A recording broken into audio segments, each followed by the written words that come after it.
Anyway, the story is called Daniel and the Lion's Den, but if you notice, there's not a lot of talk about the Lion's Den. There's a lot of before and after. And what I wanted to stress on that was,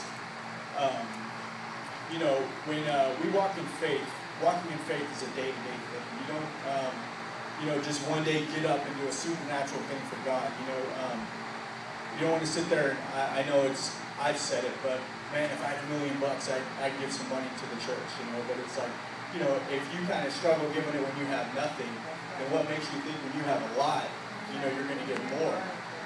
When Daniel was in the lion's den, if you notice in the scripture, it says he prayed to his God continuously, and, you know, 3 times a day. He practiced it on a day-to-day basis, so he was strong and ready for the battle, whatever it would be when it came up.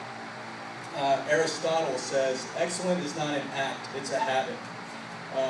And a preacher that may actually turn me on to, Steve Furtick from Elevation, switches that up and says, faith is not an act, but a habit. And, you know, it's definitely, you know, just like picking up your cross on a day-to-day basis. You want to, every day, work on things and see what's in your life that you're weak at and identify it and try to stand up to that a little bit every time. In this, you know, in this school year, it's kind of funny because I look back, you know, when I went to school and how much stuff was around then, and then now when you look at what everyone is going through and you hear the statistics and stuff, like, it's, I guess I'm a little older than I'd like to admit. It seems like it was just yesterday, but you guys have a lot of stuff that you guys deal with. A couple examples. You know, it's how you train that dictates the outcome. So it's like looking at a UFC fighter. You know, you don't just wake up and go, oh, you know, I'm going to go fight a championship, you know, and jump in there. It's training every day, constantly, doing nothing but sacrificing to train. And even, you know, Johnny Paco's is a place that, you know, Mike Tyson and a bunch of people came out of. And you go, if you ever go there, you can smell it about a block away.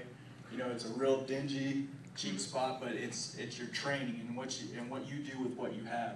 You know, like this building, it's, you know, some people, it may not be the biggest or anything like that, but the quality in the room of people, and, you know, the same God comes here that goes to anyone else, anywhere else.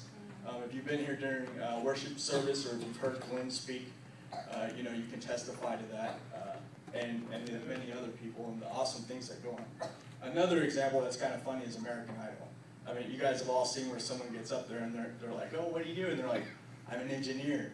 And he's like, okay, and, you know, my dream is to sing. And then I was looking for a clip, but we're still working on that stuff. But, you know, they get up there and they can't sing at all. You know, they're on TV doing it. Well, they didn't put the time in every day before they got up there to do what they wanted to do. You know. That's it. Tell the truth. And then in verse 6:10, like he did before, shows that he did the small things God asked us before he was able to face the big things. Yeah, so if you don't do the everyday things, if you don't practice and to whatever you want to do, you know, you got to decide, you know, get an aim of who you want to be. And especially through this school year, you know, kind of get an idea at the end of it, you know, what type of person you want to be. You know, you got to pre-decide things, you know, with dating and stuff. You know, dating is very time consuming. You know, you cannot spend it with somebody that's not on the same track as you. That's right. I mean, or does not have the same values as you, because one thing that will influence you more than anything is having a significant other and thinking about what they think and letting their opinions influence your life. So if you don't have somebody going the same route you are, you know, things, you might find yourself a little bit more sidetracked and not on your purpose.